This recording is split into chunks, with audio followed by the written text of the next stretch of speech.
I had been polishing the marble floor for almost an hour when the sudden hush in the ballroom made me raise my head.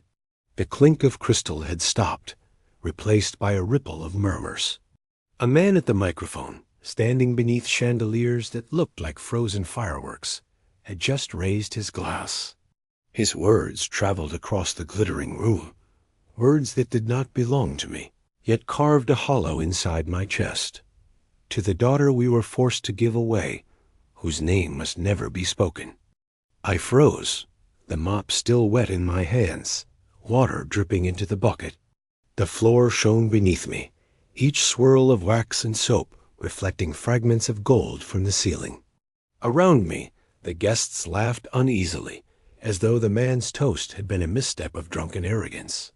But my heart thudded against my ribs, because I knew he was not speaking of someone abstract. He was speaking of me. I had never wanted to be in this ballroom tonight.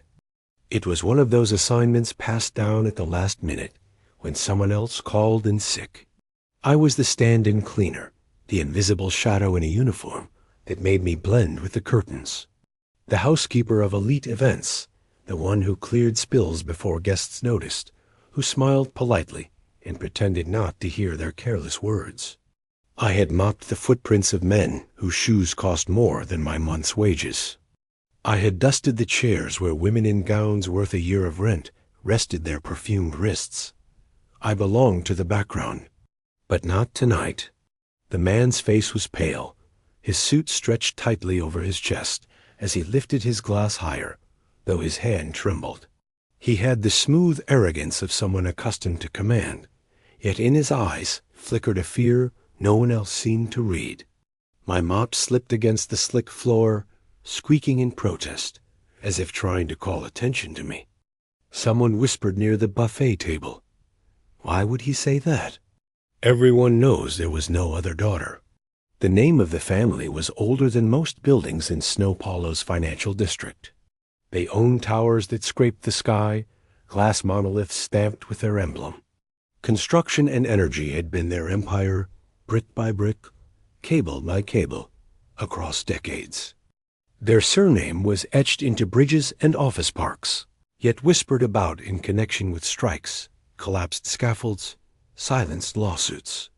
And now, here I was, wiping the floor of their gala. I kept my head down. But inside, something unfurled, something that had been locked in silence for years. My mother, the woman who raised me, had always avoided certain questions. I knew only fragments of my birth story, a clinic in the outskirts, papers that seemed hastily typed, and a silence whenever I asked about my father. She worked endless hours as a janitor too, her hands cracked from bleach, her back bent by years of scrubbing offices that glittered with other people's wealth. She had never complained. But I remember once, when I was 13, finding a single folded letter hidden in her Bible. It contained only a surname written in hurried ink, the same surname engraved on the brass plaques of this ballroom. I had never dared to ask again. Now the toast echoed in my bones. A daughter given away. A forbidden name. I knew it was me. I kept working, because that was the rule of survival. Blend, don't interrupt, erase yourself as you erase stains. But my eyes scanned the mirrored walls, catching sight of myself. Hair tucked under a cap, gloves pulled high, shirt damp with sweat. My reflection seemed to accuse me. The mirror's glass fractured me into multiple versions. The obedient worker, the woman holding secrets, the child still waiting for answers. The guests' laughter drifted into the music again. The band resumed. The moment was supposed to vanish into the alcohol haze of privilege. But I could not unhear it. Later that night, after the ballroom emptied and the scent of champagne lingered in the air, I found something near the stage. A crumpled napkin, left behind where the man had stood. On it, pressed by a sweating glass, were scribbled letters that repeated the same surname, circled, underlined. And beneath it, a date of birth, my date of birth. The air around me smelled of disinfectant as I carried my bucket down the service corridor. The marble under my soles was so polished it reflected the lights like water, and with each step I felt the silence crack open. Days passed, but the moment clung to me. At night, I lay awake, the city's humidity pressing against my skin, the fan clicking in tired rhythm. The image of his trembling hand with the glass haunted me. My mop strokes at work became sharper, scraping at the floors as though I could scrub away my doubt. But the truth had settled inside me like dust that refused to be swept. I decided to search. The archives of the public hospital, where I had supposedly been born, were a maze of peeling files and boxes stacked against mildew-stained walls. I convinced the clerk to let me browse, pretending I needed old vaccination records for a cleaning contract abroad. Hours passed as I turned brittle pages, inhaling the mold of forgotten births. And then, there it was. My mother's name typed neatly, but beside it, crossed out, another surname. The elite surname. Someone had corrected it in thick pen, replacing it with a generic word. Unknown. The paper trembled in my hand. I slipped it into my cleaning bag, hidden between rags. My gloves smelled of bleach, but I could still feel the ink bleeding into my skin. That night, as I sat in my small kitchen, staring at the document, I heard the voice of my mother echo in memory. Some stains can never be erased, Phila. We just learn to live with them. But I also remembered her weary eyes, her silence. And I knew that living with it had cost her more than she ever admitted. I could not remain silent. Weeks later, an invitation came through the agency. Another event, this time not a gala, but a board meeting at the skyscraper bearing their name. I was assigned to clean the mirrored lobby, to make sure the executives walked on glass-like floors, reflecting their power. As I polished the surface, I watched them arrive suits, heels, briefcases, arrogance trailing like perfume. And then I saw him, the man from the toast. He walked in with his head high, but his eyes betrayed the same tremor I had glimpsed before. Something inside me broke open. I stepped forward. My voice did not shake, though my heart did. You spoke of a daughter, I said quietly, but in the marble space my words carried. Heads turned. I believe you were speaking of me. A silence was a vacuum. Executives paused mid-stride, their reflections caught in the mirrored walls. He stopped, staring at me as if the mop in my hands were a weapon. His lips parted, but no words came. From my bag, I pulled the hospital record, smoothed it with my gloved hand, and held it up. This was altered. My birth surname was yours. It was erased. Someone gasped. A woman in a navy suit whispered urgently into her phone. The polished floor beneath us mirrored the confrontation, duplicating our figures. The cleaner with bleach-stained gloves. The patriarch with trembling hands. He tried to speak, but the words tangled. You don't understand. I understand enough, I said. You made a toast. Now the words are public. And in that mirrored lobby, beneath the sterile scent of disinfectant and the shine of marble I had spent hours perfecting, the first crack in their empire appeared. The air in the lobby thickened, as though the glass walls were pulling closer, trapping us in reflections of power and shame. I stood with the document trembling slightly in my hand, though I forced my grip firm, my posture steady. For years I had bent over floors, backs of chairs, baseboards, erasing traces of others. Now the erased line was my own name, written once and then crossed out, hidden like dust under rugs. The executives stared, murmurs circling like insects around light. One of them, a tall man with slick hair, stepped forward. That's a serious claim, he said, his tone clipped, as though trimming the truth down to something manageable. This lobby is not the place. But I didn't lower my eyes. Then let's go where it belongs, I said. They ushered me into the boardroom. A long table stretched beneath an oval of lights, polished wood gleaming as if it had been waxed only hours before. I noticed faint streaks left by whoever had cleaned it. I understood that labor intimately, the invisible labor that allowed these men and women to sit in authority without thinking of dust. The symbolism pressed against me like weight. The man who had made the toast Augusto, they called him, sat at the head. His face looked drained. The confident angles of his jaw softened into something brittle. Papers were shuffled. Lawyers whispered. Someone fetched water. I placed the hospital record in the center of the table. This is not my imagination, I said. My voice, though steady, was stripped down, minimal, like the tension of a stretched wire. The surname was written there first, then replaced. You know why? A woman in pearl earrings leaned closer, her lips thin. Do you have more?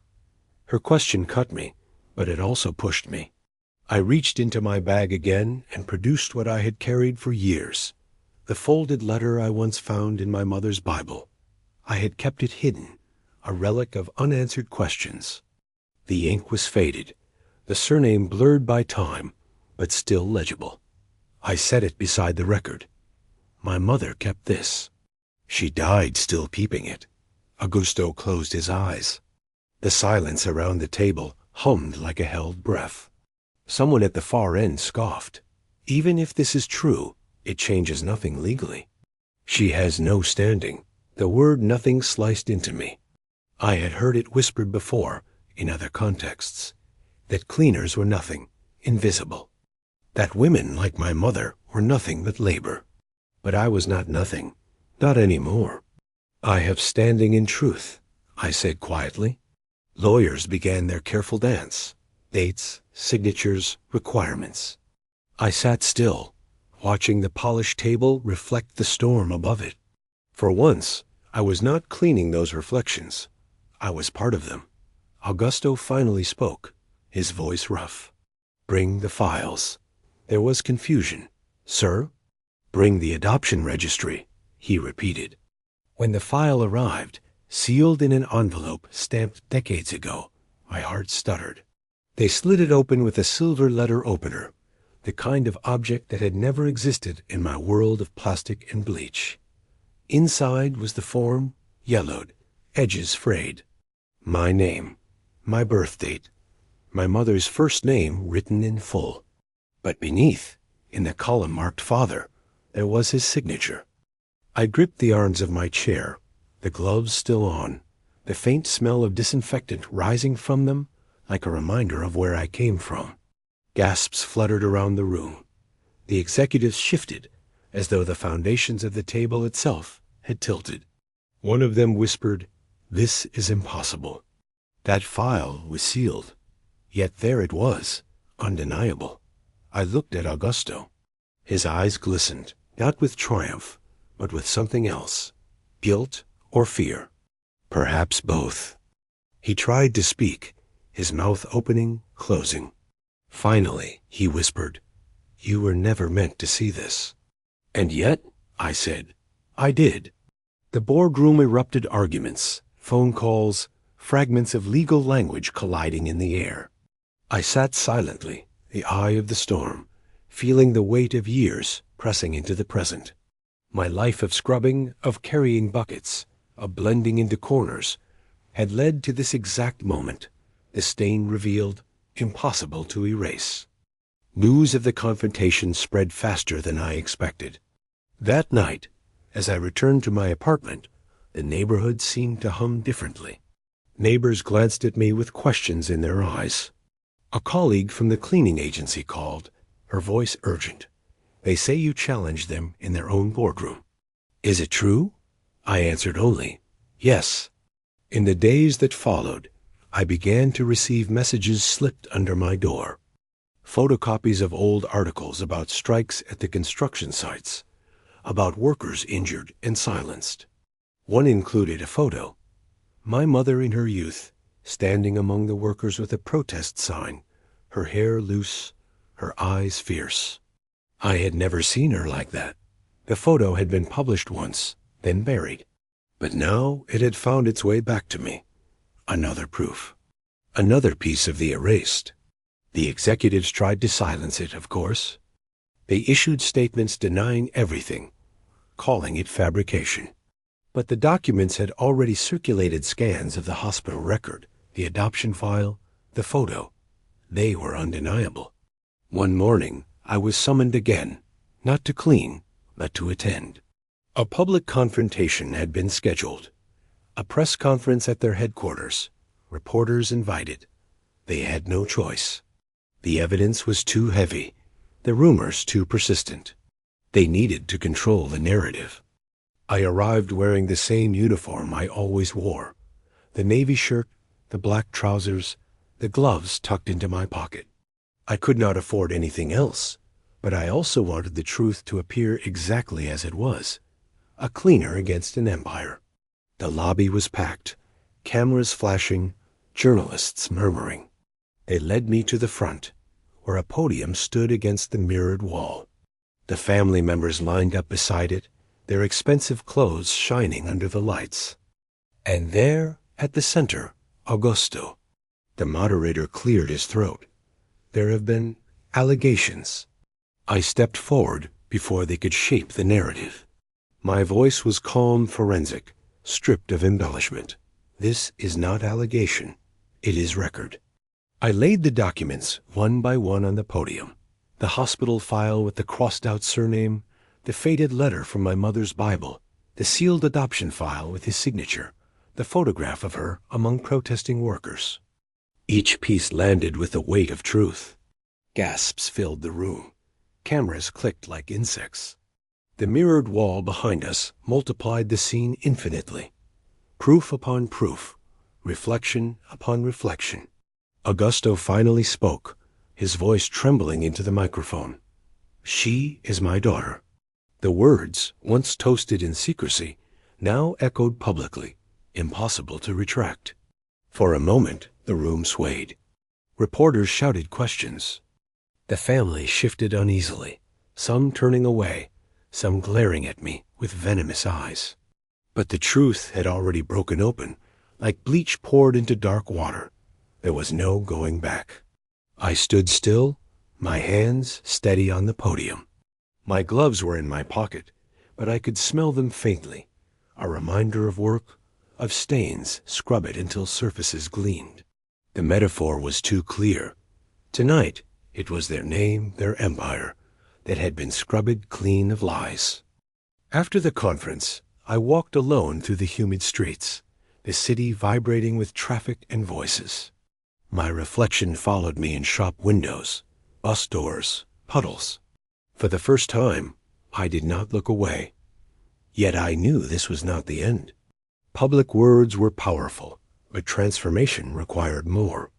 I had to decide whether I wanted merely acknowledgement or something concrete. Reparation, a place in the history that had tried to erase me. The thought of inheritance, of money, of legal standing, it both tempted and frightened me. What I wanted most was dignity, and for my mother's silence to be honored as something more than defeat. Days later, I was invited to return again. This time, not to clean, not to confront, but to sit at the negotiating table. Their lawyers and mine, their documents and mine. For hours, words twisted into contracts, but I insisted on clarity. What I asked for was not only recognition in name, but the establishment of a foundation for the workers injured or lost in their construction empire. A place where my mother's name could stand, not erased, but carved in stone. I asked for transparency in their archives, for the silenced stories of the laborers to be uncovered. And I asked for the right to keep working if I wished, without shame, but not under them. They argued, resisted, tried to bargain. But the public eye was on them now, the journalists still circling, the documents still alive. They had no choice but to yield. In the mirrored seguel, where I had once pushed my mop in silence, we signed. My gloves rested on the table beside me, their surface cracked from years of use. As the ink dried on the agreement, I thought of my mother's hands, scarred by bleach, holding that hidden letter. I thought of her voice, saying some stains can never be erased. She was right. But sometimes, those stains can be revealed. And in that revelation, transformation begins. The papers were signed, but the weight of them lingered on my chest like the smell of bleach that never leaves skin. Recognition on paper was one thing. Living with it in the world was another. I left the mirrored hall not triumphant but trembling, as though every step cracked a shell I had carried my whole life. News spread quickly. The press loved the contrast, the cleaner who revealed herself as the hidden daughter of an empire. Headlines danced between pity and fascination, stripping me again into a symbol rather than a person. On buses, people glanced at me twice, whispering. Some colleagues avoided me, afraid my presence meant surveillance or scandal. Others touched my arm gently, as if I had scrubbed not just floors, but lies from the city itself. I kept working. At least for a while. The agency offered to shield me, to send me to smaller contracts where no one knew my face. I accepted. I could not abandon the ritual of the mop, the bucket, the echo of water sloshing against tile. Cleaning had shaped my muscles, my patience, my dignity. To walk away too quickly would feel like betraying the only life my mother had given me. But the foundation was already taking form. Papers were filed, accounts opened, offices prepared. They wanted to name it after their family, to cloak themselves in redemption. I refused. I insisted on my mother's name, Maria de Lourdes. It was her silence, her labor, her hidden letter that had carried me here. It was her cracked hands that deserved engraving in stone. They hesitated, but the cameras still hovered around them like wasps, and they relented. When the announcement came, it was held in the courtyard of a workers' union, not in a hotel ballroom. The shift in location was deliberate. The sun was high, burning the concrete. Workers in faded uniforms stood shoulder to shoulder, some with bandaged arms, some leaning on canes. Among them, I felt more at home than I ever had among chandeliers. Augusto spoke first. His voice was measured, rehearsed, but the tremor remained. He introduced the foundation, listed its goals: healthcare support, legal aid, scholarships for children of injured workers. Words polished like marble. But when my turn came, I spoke plainly. My mother cleaned offices until her lungs filled with dust, I said. She raised me in silence, carrying secrets she was forced to keep. This foundation bears her name because truth belongs not to boardrooms, but to those who endure. No empire is clean without those who scrub its floors. The applause was not loud, but it was steady, honest, like the rhythm of a mop on tile. I felt tears prick my eyes, but held them back. This was not about me alone. Later, a journalist approached me with a question that caught me off guard. Do you forgive them? I thought of Augusto's face, pale beneath chandeliers, trembling with a glass raised in a toast he never intended to be remembered. I thought of the boardroom, the adoption file, his signature inked decades before. Forgiveness was not simple, not bleach poured over a stain to make it vanish. Some marks remain, even when scrubbed raw. I don't forgive silence, I said softly, but I accept truth spoken aloud. A journalist nodded, scribbling. Life shifted slowly after that. My wages no longer defined me, though I still earned them for a time. I began attending classes at night, learning history, law, the language of power that had once excluded me. My classmates looked at me strangely when they realized who I was, but soon they listened, because I spoke from something deeper than books. The foundation grew. Workers who had been invisible found a place to tell their stories. Old photographs surfaced, receipts of underpaid wages, notarial acts of silence. Each document entered the archive, building a counterhistory against decades of polished lies. I became its curator, though I still kept my gloves folded in my pocket, a reminder of where truth begins, in the hands that clean. Months later, an invitation arrived. The family wanted me present at their annual shareholders' meeting. a spectacle usually reserved for profit reports and expansion plans. They claimed it was symbolic, a gesture of inclusion. I hesitated. Part of me wished to reject them entirely, to refuse their stage. But another part of me remembered that the most powerful revelations happen under light, not in shadows. So I went. The ballroom this time was brighter, larger, filled with investors in pressed suits. I stood at the edge of the stage, not as a cleaner, but as a speaker. When the moment came, I walked forward. The microphone stood tall, the lights blinding. I was once invisible here, I began. My voice carried, calm but charged. I pushed buckets behind curtains while toasts were raised. My existence was erased with ink, but ink fades. Truth does not. The room held still. Even the clink of glasses paused. This empire was built by hands like mine, like my mother's. Hands that scrubbed, lifted, stitched, built. Hands you never saw. Today, you see me because you cannot look away. Tomorrow, I hope you see others before they have to shout. No one applauded immediately. The silence itself was the response, heavy, undeniable. Then a slow, reluctant clapping began some investors, then more, until the room joined. Not out of affection, perhaps, but out of recognition that history had already shifted, and they were witnesses. When I left the stage, I passed by a mirror. My reflection met me squarely, not fractured, not accusing, but whole. In the months that followed, my life became less about revelation and more about weaving something lasting.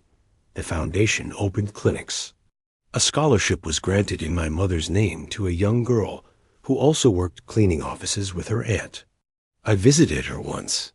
She looked at me with wide eyes and said, "If you can be seen, maybe I can too."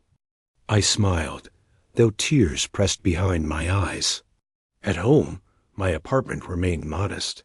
I did not move to towers of glass. I bought new gloves, not for work, but for memory. I kept the old pair in a box, the cracks in the rubber stiff, smelling faintly of bleach. They were relics, not of suffering alone, but of endurance. Sometimes I walked past the skyscraper with their name, watching the sunlight strike its mirrored surface. I no longer saw only walls of power.